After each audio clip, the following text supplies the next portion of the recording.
મિત્રો, તમે જોયું કે સાંભળ્યું હશે કે તમારી આજુબાજુમાં ધર્મ, કર્મ અને પૂજાપાઠમાં લીન રહેવાવાળા વ્યક્તિઓ હંમેશા દુઃખી હોય છે અને દુષ્ટ અને અધર્મી લોકો હંમેશા ખુશ હોય છે. એટલે દરેક લોકોના મનમાં સવાલ જરૂર થયો હશે કે સારા લોકોની સાથે હંમેશા ખરાબ કેમ થાય છે. પરંતુ આજના યુગનો માણસ આ નથી જાણતો અને એનું કારણ છે આપણા ધર્મ ગ્રંથોને તે સાચી રીતે વાંચતો નથી અથવા તો તેમાં લખેલી વાતો ઉપર વિશ્વાસ નથી કરતો. તો આજે આપણે સાંભળીશું કે સારા લોકો સાથે ખરાબ કેમ થાય છે. મિત્રો, આનું વર્ણન શ્રીમદ ભગવદ્ ગીતામાં શ્રી કૃષ્ણએ વિસ્તારથી કરેલું છે. ધર્મ ગ્રંથોમાં શ્રીમદ ભગવદ્ ગીતા એક એવો ગ્રંથ છે કે જેમાં મનુષ્યના મનમાં થવાવાળા દરેક સવાલનો જવાબ વિસ્તારપૂર્વક તેમાં બતાવવામાં આવેલો છે. ભગવદ્ ગીતામાં વર્ણન કથા અનુસાર અર્જુનના મનમાં કોઈ પણ સવાલ થતો ત્યારે તેના જવાબ માટે શ્રી કૃષ્ણ પાસે પહોંચી જતો. એક દિવસની વાત છે. અર્જુન ભગવાન શ્રી કૃષ્ણ પાસે આવ્યો અને કહ્યું કે હે વાસુદેવ, મને મનમાં સવાલ થાય છે અને એનો જવાબ માત્ર તમે જ આપી શકો એમ છો. ત્યારે શ્રી કૃષ્ણએ કહ્યું કે પાર્થ, તારો સવાલ વિસ્તારથી જણાવ, હું એનો ઉત્તર જરૂર આપીશ. ત્યારે અર્જુન બોલ્યો કે હે નારાયણ, કૃપા કરીને મને એ બતાવો કે સારા લોકોની સાથે હંમેશા ખોટું કેમ થાય છે અને ખોટા લોકો હંમેશા ખુશ કેમ હોય છે. અર્જુનના મુખથી આવી વાત સાંભળીને શ્રી કૃષ્ણએ હસીને બોલ્યા કે હે પાર્થ, મનુષ્ય જેવું દેખે છે યા તો જેવું મહેસૂસ કરે છે વાસ્તવમાં એવું કશું જ હોતું નથી, પરંતુ અજ્ઞાન હોવાના કારણે સચ્ચાઈને સમજી શકતો નથી. શ્રી કૃષ્ણની આવી વાતો સાંભળીને અર્જુન હેરાન થઈ ગયો અને બોલ્યો કે હે નારાયણ, તમે શું કહેવા માંગો છો, મને કંઈ સમજાતું નથી. ત્યારે શ્રી કૃષ્ણ બોલ્યા કે હું તને એક કથા સંભળાવું છું અને જેને સાંભળ્યા પછી તું સમજી જઈશ કે દરેક પ્રાણીને એના કર્મના હિસાબથી જ ફળ મળે છે. અર્થાત ખરાબ કર્મ કરે છે એને ખરાબ ફળ મળે છે અને સારું કર્મ કરે છે એને સારું ફળ મળે છે. કેમ કે સારા કર્મ અને ખરાબ કર્મ મનુષ્ય ઉપર જ નિર્ભર હોય છે. પ્રકૃતિ તો દરેકને પોતાનો રસ્તો પસંદ કરવા માટે મોકો આપે છે, પરંતુ તેનો ફેસલો તે મનુષ્યની ઈચ્છા ઉપર જ આધાર હોય છે. અને પછી કથા સંભળાવતા શ્રી કૃષ્ણ કહે છે કે બહુ જ પહેલાના સમયની આ વાત છે. એક નગરમાં બે ભાઈબંધો રહેતા હતા.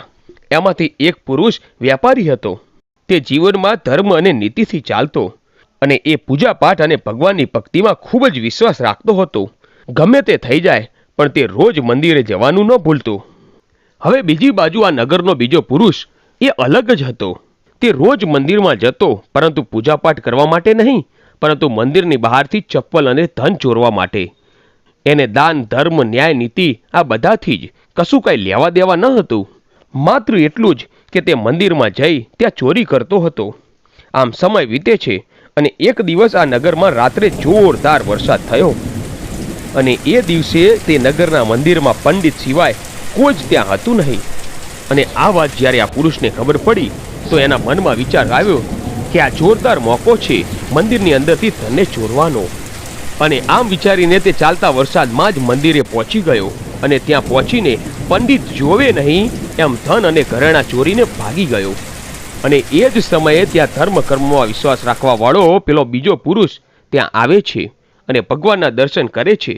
પરંતુ દુર્ભાગ્યથી આ મંદિરનો પૂજારી આ જ માણસને ચોર સમજી અને બૂમા પાડવા લાગ્યો.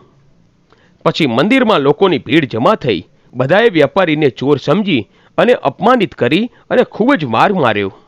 એ વ્યક્તિ હેરાન થઈ ગયો કે આ શું થઈ ગયું છે, પણ પછી તો તે બધાથી જીવ બચાવીને ત્યાંથી ભાગ્યો અને તે ભાગતો ભાગતો રોડ ઉપર આવ્યો અને ત્યાં પણ એના દુર્ભાગ્યને કારણે એક ગાડી અથડાવાથી એનો એક પગ તૂટી ગયો.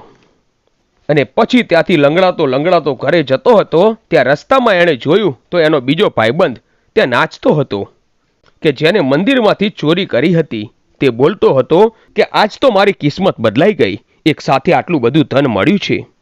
અને જ્યારે વેપારીએ આ વાત સાંભળી તો ક્રોધમાં આવીને ઘરે જતા ભગવાનના બધા જ ફોટાઓ કાઢીને ફેંકી દીધા અને ભગવાનથી નારાજ થઈ અને પોતાનું જીવન જીવવા લાગ્યો. પછી થોડોક સમય બાદ એ બંને વ્યક્તિનું મૃત્યુ થયું અને બંને યમરાજની સભામાં પહોંચ્યા.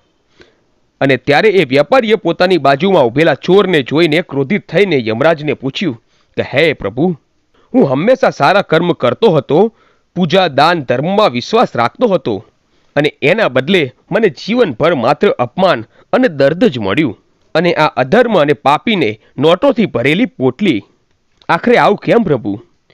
ત્યારે અમરાજે કહ્યું કે પુત્ર, તું ખોટું વિચારે છે. જે દિવસે તારી ગાડીથી ટક્કર લાગી હતી, વાસ્તવમાં એ દિવસ તારા જીવનનો છેલ્લો દિવસ હતો. પરંતુ તારા કરેલા સારા કર્મના કારણે જ તારું મૃત્યુ એક નાના દર્દમાં પરિવર્તિત થઈ ગયું. અને આ દુષ્ટ વ્યક્તિના વિશે જાણવા માગે છે તો પુત્ર, આના ભાગ્યમાં રાજયોગ હતો, પરંતુ એના ખરાબ કર્મના કારણે એક નાની પોટલીમાં પરિવર્તિત થઈ ગયો. શ્રી કૃષ્ણ અર્જુનને આ કથા સાંભળાવ્યા પછી કહે છે કે હે પાર્થ, તને તારા સવાલનો જવાબ મળી ગયો. એવું વિચારવું કે ભગવાન લોકોના સારા કર્મને નજરઅંદાજ કરે છે એ બિલકુલ સત્ય નથી. ભગવાન આપણને કયા રૂપમાં શું આપી રહ્યો છે એ મનુષ્યની સમજમાં નથી આવતું. પરંતુ તમે સારા કર્મ કરો છો તો ભગવાનની કૃપા સદૈવ તમારી પર બની રહેશે. તો મિત્રો, આ કથા દ્વારા તમને એ ખબર પડે છે કે તમારું કર્મ તમારે બદલવું ન જોઈએ, કેમ કે તમારા કર્મનું ફળ આ જ જીવનમાં મળે છે, પણ એની આપણને ખબર પડતી નથી. તો મિત્રો, આવા જ વિડીયો જોવા માટે આજે જ અમારી આ ચેનલ A1 ગુજરાતીને સબસ્ક્રાઇબ કરો. ધન્યવાદ.